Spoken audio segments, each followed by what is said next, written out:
সড়ক থেকে ফিটনেসবিহীন যানবাহন অপসারণের নির্দেশ প্রধানমন্ত্রীর। আমাদের বাণিজ্য পরিপূর্ণভাবে চীন নির্ভর হয়ে পড়েছে, মন্তব্য তথ্যমন্ত্রীর।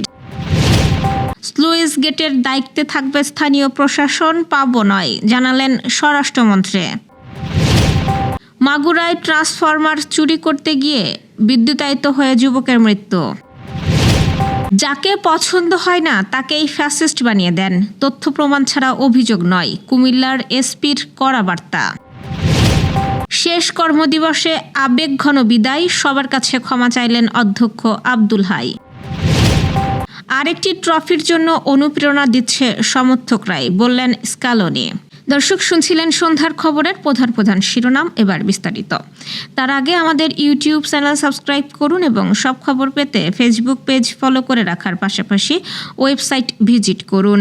রাজধানীর সড়ক থেকে ফিটনেসবিহীন, মেয়াদ উত্তীর্ণ এবং পরিবেশ দূষণকারী বাস, ট্রাক ও অন্যান্য যানবাহন দ্রুত অপসারণে কার্যকর উদ্যোগ গ্রহণের নির্দেশ দিয়েছেন প্রধানমন্ত্রী তারেক রহমান। একই সঙ্গে রাজধানীতে আরও অন্তত 50টি পয়েন্টে অটোমেট্রিক ট্রাফিক লাইট সিস্টেম দ্রুততম সময়ের মধ্যে চালু করারও নির্দেশ দেন তিনি।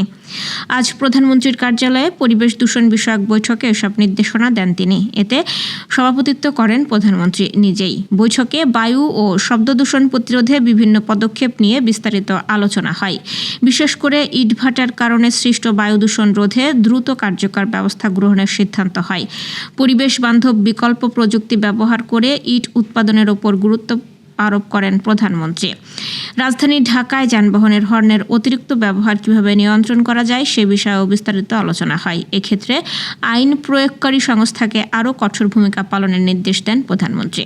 ট্রাফিক ব্যবস্থাপনায় ব্যবহৃত এআই ক্যামেরার মতো হর্ন নিয়ন্ত্রণে কৃত্রিম বুদ্ধিমত্তা প্রযুক্তি কিভাবে ব্যবহার করা যায় সে বিষয়েও আলোচনা হয়। তথ্য ও সম্প্রচার মন্ত্রী জহিরুদ্দিন স্বপন বলেছেন, আজকের বাংলাদেশের প্রেক্ষাপট আঞ্চলিক ভূরাজনীতির প্রেক্ষাপট এবং বৈশ্বিক রাজনীতির যে প্রেক্ষাপট তা বেশিরভাগই অর্থনীতিকে কেন্দ্র করেই পরিচালিত হয় এবং পৃথিবীর অর্থনীতির একটি গুরুত্বপূর্ণ কেন্দ্র এবং উৎস হিসেবে চীন সারা পৃথিবীতে আজকে আলোচিত। আজ রাজধানীর প্যান প্যাসিফিক সোনারগাঁও হোটেলের পদ্মা হলে বাংলাদেশ চায়না ফ্রেন্ডশিপ অ্যাসোসিয়েশন আয়োজিত অনুষ্ঠানে বিশেষ অতিথির বক্তব্যে তিনি এসব কথা বলেন। তিনি বলেন, সঙ্গত কারণেই আমাদের দেশের অর্থনীতিও, বিশেষ করে আমাদের বাণিজ্য পরিপূর্ণভাবে চীন নির্ভর হয়ে পড়েছে এবং সেই কারণে আমরা চীনকে আমাদের অর্থনৈতিক এবং বাণিজ্যিকের প্রেক্ষাপটে যেমন বাধ্যবাধকতা আছে বন্ধুত্ব তৈরি করা, তেমনি আমাদের মধ্যে আন্তরিক আগ্রহ আছে। আমাদের মতো দেশকে যদি এগিয়ে যেতে হয়, আমাদের অর্থনীতির গতিকেই আরও বেশি প্রবাহিত করতে হবে, যা আমাদের নেতা তারেক রহমান ক্ষমতায় আসার আগে থেকেই বারবার করে বলেছেন এবং আমাদের এই স্ট্র্যাটেজিক টার্গেটের সবচাইতে গুরুত্বপূর্ণ বন্ধু হতে পারে চীন, কেননা চীনের সেই সামর্থ্য আছে। পানি উন্নয়ন বোর্ড আর স্লুইস গেটের দৈনন্দিন ব্যবস্থাপনার দায়িত্বে থাকবে না বলে জানিয়েছেন স্বরাষ্ট্রমন্ত্রী সালাউদ্দিন আহমেদ। কক্সবাজারের পেকুয়ায় বন্যা কবলিত এলাকা পরিদর্শনে তিনি বলেন, এখন থেকে স্লুইস গেট পরিচালনার দায়িত্ব পালন করবেন স্থানীয় প্রশাসন, উপজেলা নির্বাহী কর্মকর্তা এবং ইউনিয়ন পরিষদের চেয়ারম্যান ও সদস্যরা। এতে প্রয়োজন অনুযায়ী দ্রুত পানি নিষ্কাশন এবং লবণাক্ত পানি প্রবেশ রোধ করা আরও সহজ হবে। স্বরাষ্ট্রমন্ত্রী বলেন, উপকূলীয় এলাকায় বন্যা, জলোচ্ছ্বাস ও প্রাকৃতিক দুর্যোগ মোকাবেলায় সরকার টেকসই ও শক্তিশালী বেড়িবাঁধ নির্মাণে গুরুত্ব দিচ্ছে।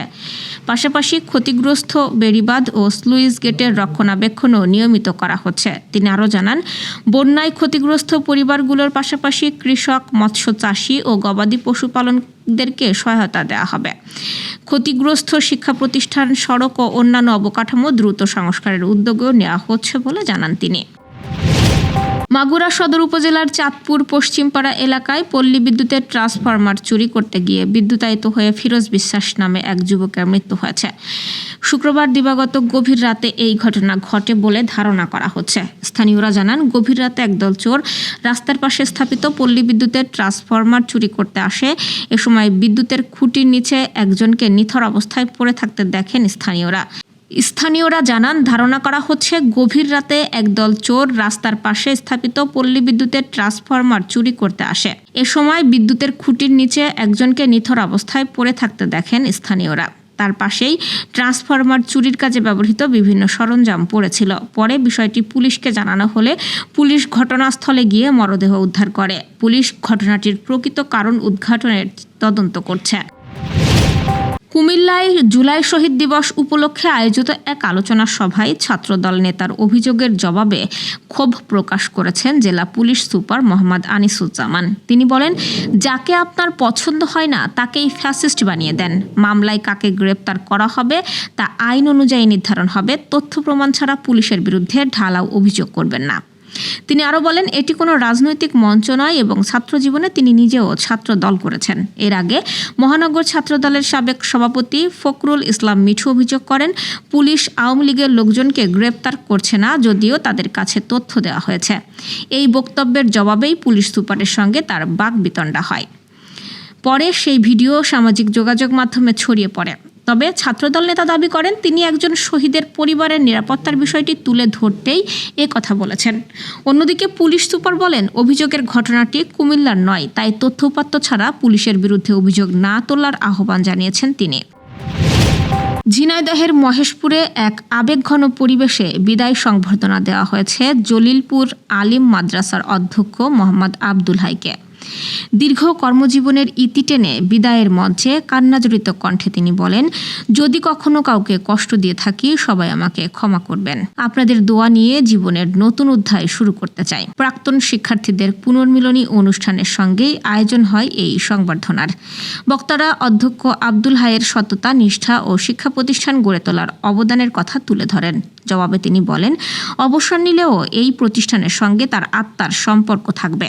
সুযোগ পেলেই তিনি শিক্ষার্থীদের পাশে থাকবেন। তার আবেগঘন বক্তব্যে উপস্থিত শিক্ষক, শিক্ষার্থী ও প্রাক্তন ছাত্রদের অনেকেই আপ্লুত হয়ে পড়েন। আর্জেন্টিনার কোচ লিওনেল স্কালোনি বিশ্বকাপ ফাইনালের আগে কথা বলেছেন অফিসিয়াল সংবাদ সম্মেলনে। তিনি বলেন, দেশের মানুষের আনন্দ তাকে গভীরভাবে ছুঁয়ে যায়, আবেগপ্রবণ করে তোলে। এই সমর্থকরাই আরেকটি ট্রফি জয়ের জন্য অনুপ্রেরণা দিচ্ছে। স্ক্যালোনি বলেন, আর্জেন্টিনার দল দেশের মানুষের জন্য খেলে, তারা পরিবারের জন্য খেলে। তিনি বলেন, টিভির সামনে দাঁড়িয়ে মানুষ একসঙ্গে আর্জেন্টিনার জার্সি পরে, এমনকি চিরপ্রতিদ্বন্দ্বী সমর্থকরাও একে অপরকে জড়িয়ে ধরে। স্ক্যালোনি এটাকেই সবচেয়ে বড় প্রাপ্তি বলে মনে করেন।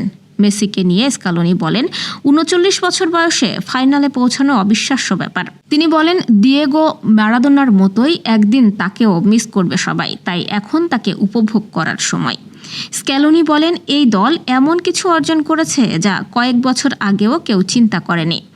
ফাইনালের আগ মুহূর্তে খেলোয়াড়দের প্রতি তার স্পষ্ট বার্তা, সবাই যেন এই মুহূর্ত আনন্দের সঙ্গে উপভোগ করে, কারণ এটাই সারা জীবন মনে থাকবে, অন্য কিছু না।